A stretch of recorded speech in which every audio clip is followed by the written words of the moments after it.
Okay, so this is from the book of James, and I'm just going to go through from James chapter 3, from verse 13 to 8. So in verse 13 it says, "Who is wise and understanding among you? Let him show by the good conduct that his works are done in the meekness of wisdom." So we live in a world whereby we have a lot of people, a lot of pundits, a lot of people that profess to be wise, a lot of influencers. So if you watch the news, a lot of pundits will say, this is what we need to do to make this country better. Or you go on YouTube and you see the YouTube influencer and they'll give you this wisdom and that wisdom. 10 ways to get your life back in order. Or 10 ways to outdo the recession. That's some sort of thing. And everyone claims to be wise, everyone wants to have that. I call it the Solomon effect.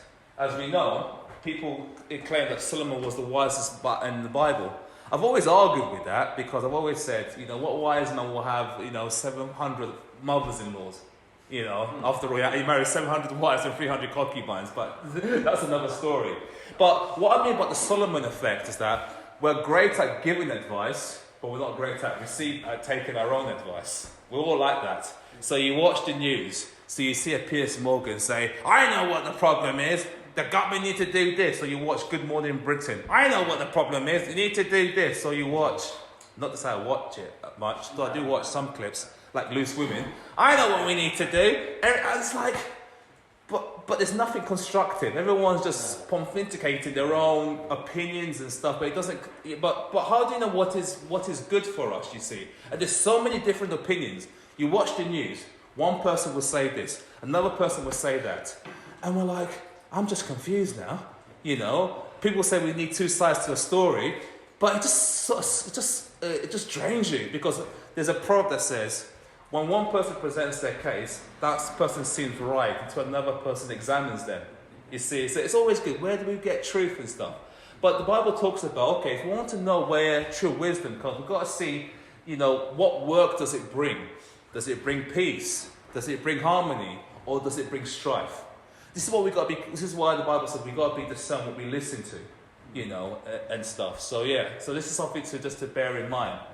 What tends to happen is that sometimes, like in verse 14, if you have any bitter envy, self-seeking in your heart, do not boast and lie against the truth. This wisdom doesn't descend from above, but is earthly, sensual, demonic. And sometimes the wisdom that we get, especially when you're listening to different debates, even in the church community when they're arguing over doctrinal things, everyone is it's more of a case of, yes, I do believe that there are subjects that need to be debated. That's no question. But you may have the right answer, you may win the debate but lose the man. But Satan's happy for you to do that. I think that's something to be case. I was maybe, when I was in my younger days, I was a bit of a heresy hunter, always looking for faults with every single teacher in every single church. But the problem when you do that is, even if your arguments are right, but you don't win the person over, what good is that? Satan's happy with that, you lose the man. And I think one of the things that what I see why when verse 14 talks about when people are puffed up, so they say, I'm right, I told you this was going to happen, I told you Boris Johnson was no good, I told you this and I told you that, okay, you told you this, but your wisdom, is it bringing healing? Is it bringing harmony? It's not. So you might as well not do that. That's what I'm just saying. So we just got to be careful when we do that. And that's the problem, you see, because a lot of this worldly wisdom that's from below is earthly. All it is just caring about trying to be right, not trying to heal, and it's demonic as well. Another thing what it is, that wisdom is envious, because sometimes, even if someone's giving great advice, we're like thinking, but he's getting all the attention. Surely we've got to buy something wrong with him. So you see maybe a politician, maybe they're giving some really, really good points to say, well, we need to do X, Y, and Z. And all of a sudden, the person doesn't like him, will dig out something they did in their past to try and destroy them. And it's just really, really, really bad. It's really self-seeking, and stuff. Very envious as well, in everything they do. But the wisdom that we want to talk about that's from above is first pure. It's not about who is right, but what is right. We're living in a society is about who is right, not what is right. So for example, it's the same truth, but if it's from your friend, we'll agree with it. But if it's someone that we don't like, or maybe it's from a demographic that we disagree with, we will say that it's not true. And as human beings, we do that all the time. Even to my shame, I've done that as well. But surely pure wisdom from above is first of all pure. So it can come from any source. Truth is truth. But another thing it talks about is peaceable. Does the wisdom that you hear, does it bring harmony to people? Does it bring healing to people? Or is it just othering other people? That's a way to discern whether, okay, what am I listening to? It may make me feel better for a temporary moment, because it made me feel, okay, I'm better than another person because they disagree with me on a certain issue. But does it bring healing? Does it bring a situation whereby, okay, if I'm bringing a correction, am I caring for the person? Is that person really, am I loving that person? Not just giving them truth bombs, but giving them also grace bombs as well, for them to obviously heal to what I have to say. And that's something to remember. Is it peaceable? Which a lot of our debates are not peaceable. Is it gentle? No one, like I said, we like truth, but at the end of the day, we're all human beings. We do like it in a certain way. When you look at Question Time, not that I watch it, but I sometimes watch some of the clips. What people tend to do, instead of talking to each other. There's a feedback somewhere. I don't think it is there. No, There's a guy, yeah. So yeah. Sorry, it's okay. So what I was saying. So you watch stuff like Question Time.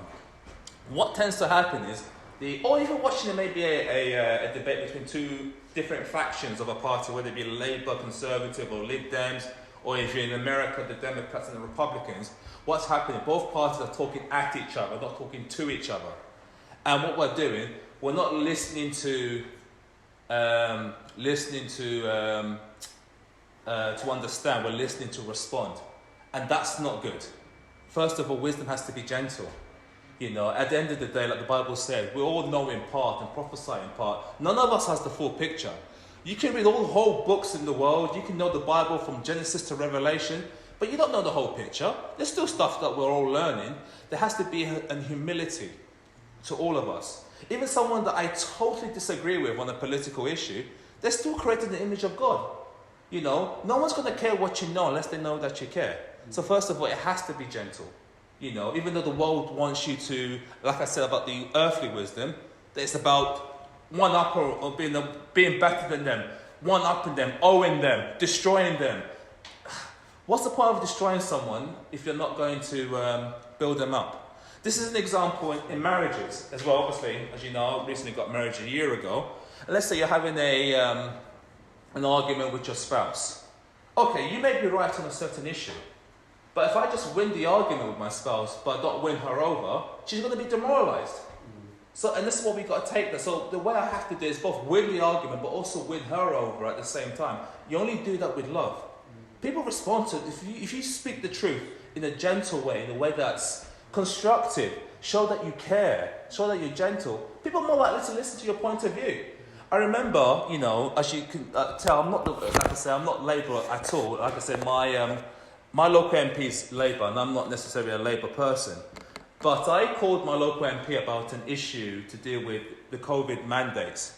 And it was the most constructive call I've ever had, because I was treating it like a human being as well. Even, I'm not a massive fan of Sadiq Khan, what he's done for London. But I remember sending him an email about the knife crime going on in London, and what could local churches do. And he read it. And I was taken aback by that. So I said, you know what? He does care about these issues. Because I think sometimes you can watch certain YouTube and say, the mayor doing this, the mayor doing that. And all you're doing is taking snapshots. But it's not the real person. I mean, how would we like it if someone took a snapshot of you and just said, that's your whole character? We wouldn't like it. So there's a holistic thing about all of us. Even the people that we don't agree with, they're still a human being. There's still good qualities to people, and obviously just able to see the good qualities in that person as well. Obviously, wisdom also that comes from above is also willing to yield. I mean, we don't live in a society whereby it's the selfish trinity. Me, myself, and I. You know, it's all about me. My rights, my rights, my rights, my rights, my rights. And we haven't got the spirit to yield, to think, okay, I may be wrong on this. Let me concede. Sometimes, most arguments can be descriptive, can be said, okay, you know, I see your point. I'm going to yield to that. Not necessarily you have to agree with it, but I see where you're coming from. We can see an example of this, and I've always believed that the person in the stronger position should be able to yield as well. Because obviously we're on different levels of maturity and growth. Where's an example of this in the Bible? We look at Genesis chapter 13. There was a dispute between the flocks of Lot, which was Abraham's nephew, and Abraham. So Abraham knew that he didn't want a situation where both parties were quarreling. So what Abraham does, and this is real wisdom that we should always take. He said to Lot, you know what?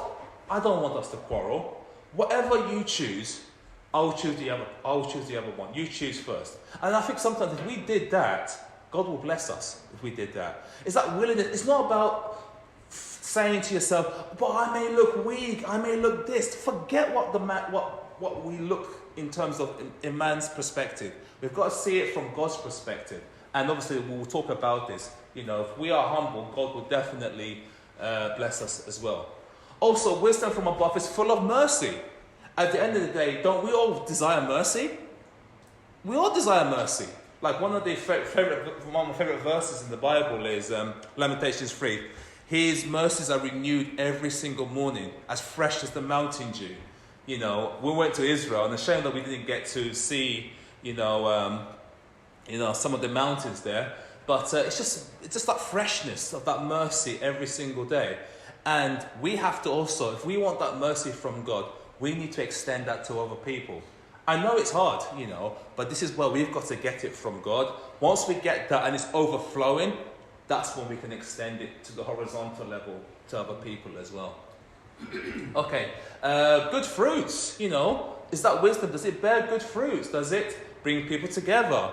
Does it lift people up? Do people feel encouraged? Giving them a word of wisdom, a word of encouragement. I think there is a... what's that Disney character? The Disney character, Bambi. Yeah, it says that if you have nothing good to say nothing at all. And stuff like that. I mean, it's very easy for us, and I'm guilty of this, to roast people and say, this person didn't do this, or that person didn't do that. There was a preacher that would say this, that his congregation would always talk about him. Why is the pastor not doing this? And he would always say, my congregation, what they tend to do after church service, have roast preacher for dinner. Roast preacher. So they just roast the preacher and stuff. But obviously, when we're having discussion, making sure our words build people up. Like the Bible says, good words are like medicine to the soul. But what's the opposite of that? Damaging words are like poison to the soul. And words do have power. After all, it was words that created the universe. When God said, God said, let there be light, and there was light. After all, Jesus is called the Word. In the beginning was the Word, and the Word was with God, and the Word was God. So words do create reality. A word can lift someone up for them to inspire for them to greatness, or a word could damage them. So we just got to be careful with that as well, about those good fruits as well. Also, mercy from above is without partiality. It doesn't care about our socio-economic backgrounds. It doesn't care about whether we're black or white, rich or poor. It's about, is it cohesive? Does it build people up? Does it apply to everybody as well?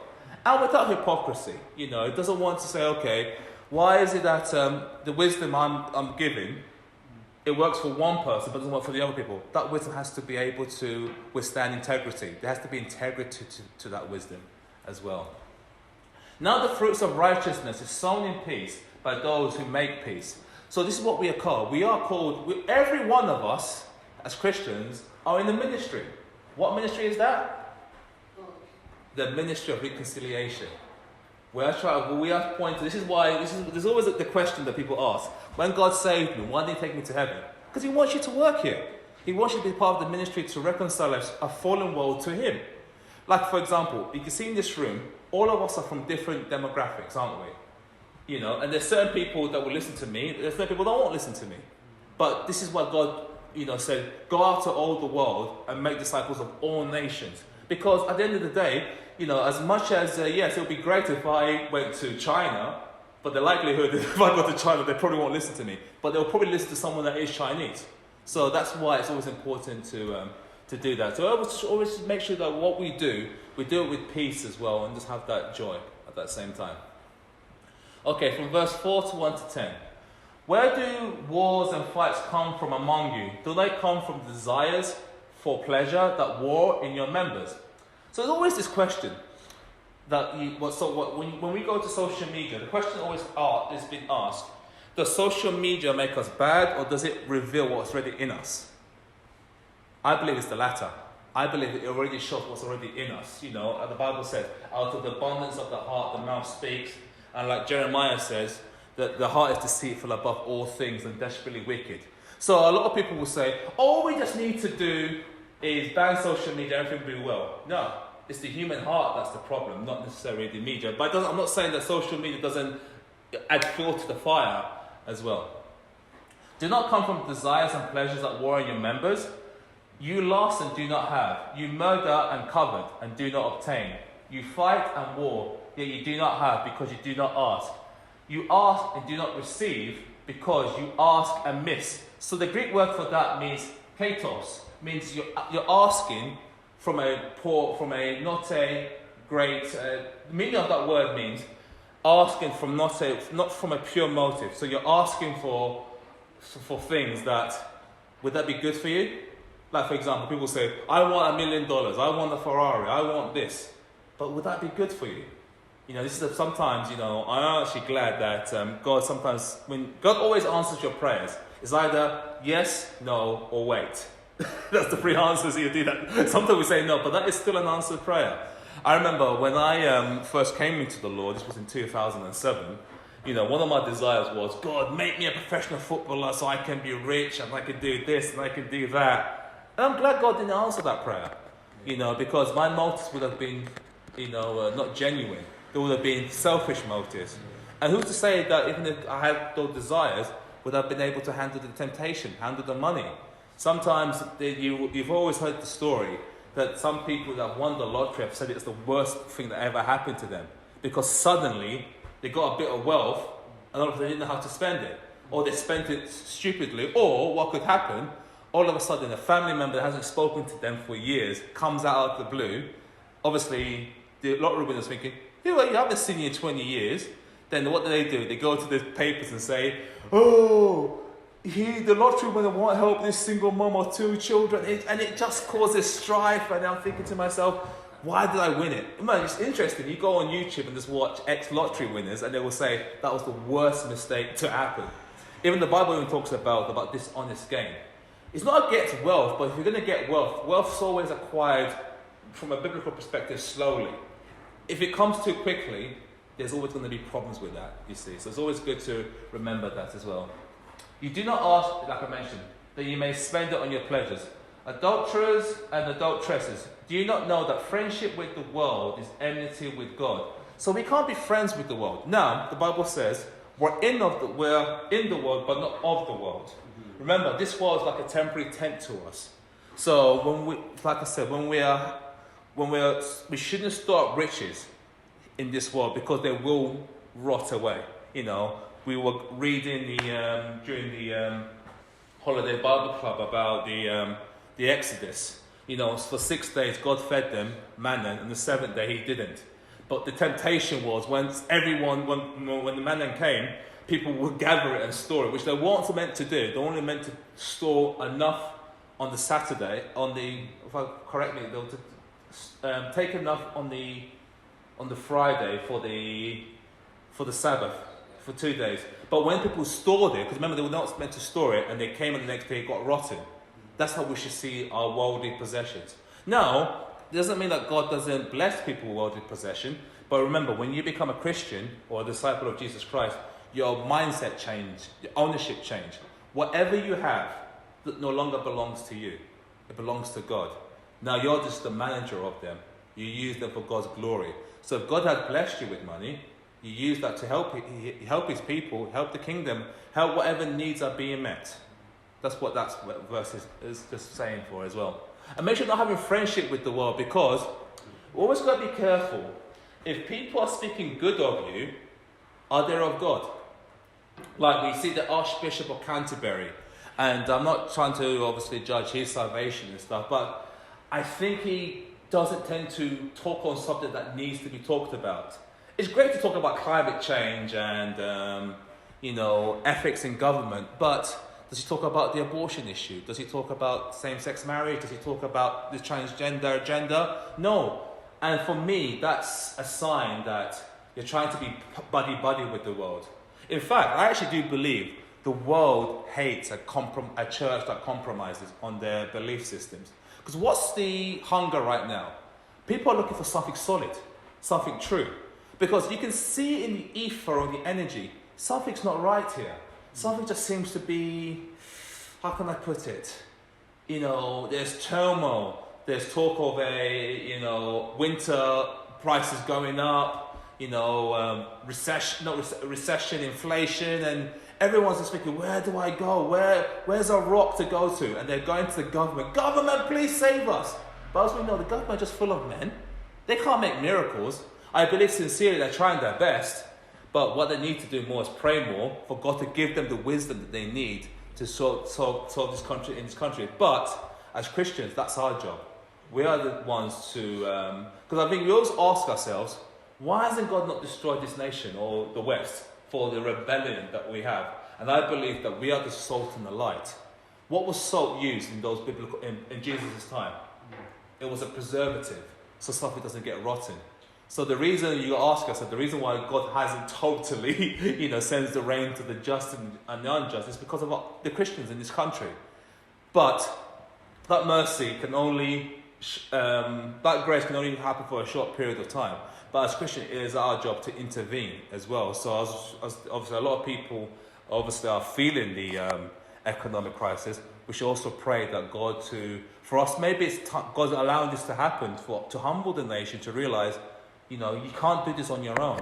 You need God in the picture as well. God, and do you not think what the scripture says in vain? The Spirit who dwells in us yields jealously. So there's always a difference between envy and jealousy. So I used to think the two were the same, but they're not. So jealousy is, something that belongs to you. So for example, our God's a jealous God. So God doesn't like our attention to be focused on anything apart from Him, because He created us. But envy is when you covet something that belongs to something else. So that's the difference between the two. So jealousy is something that if someone takes something that belongs to you and you feel it's not used right, that's what jealousy means. Envy is when something has something else and you're thinking, I wish I had that. That's the difference between the two. Okay. But He gives more grace. Therefore He said, God resists the proud, but gives grace to the humble. And that's what it is. The key to it is humility. We think humility is such a bad word, but actually it's one of the best things to do. I was speaking to a brother this morning. He was a visitor here, and we were talking about the humility of Christ. And when God took on flesh and became a man in the form of Jesus, even if He came as a rich king, that will still be humble. Would that diminish God's character? No, it won't. Because He will still be God. But when He came, not only did He come as a human being, He came as a poor human being. And for me, that just blows my mind sometimes, we read, I was reading, when we read the Gospels, when Mary and Joseph had to go to the temple, and the sacrifice that they gave was 2 turtle doves, I believe. That was the cheapest form of sacrifice you could give at that time. And sometimes I read that and I want to cry. Because you're thinking they were poor, they couldn't afford to have the lamb on and stuff like that. They had to use 2 turtle doves. But yeah, that's how Jesus managed to associate. You read that and you go like, that's really, really, really touching. But He says He resists the proud, because one of the things that God hates, Pride, he hates that. Because that's where most sin comes from. It comes from the pride of life. Thinking you're better. Thinking, I don't need God. I don't need to follow God's law. I'm the one. I'm the master of my faith. No, you're not the master of your faith. And you see all these people doing running, athletes doing this, thinking just doing running, and they're in great shape. But that could go in a second like that. At the end of the day, we should not be proud. Yes, we need to look after our bodies, our temples, so we can use them for the Lord. But don't be too proud. Whatever gifts that God's given to you, they should be used for His glory, not to puff yourself out. So never try to be proud as well. But He always gives grace to the humble. If we're humble, God will always raise us up. Humility is the best ability, like someone said as well. Therefore, submit to God, resist the devil, and he will flee from you. Draw near to God, and He will draw near to you. Cleanse your hands, you sinners. Purify your hearts, you double-minded. Lament, mourn, and weep. Let your laughter turn to mourning, and your joy turn to gloom. Humble yourself in the sight of the Lord, and He will lift you up. And if we do that, that promise is so clear.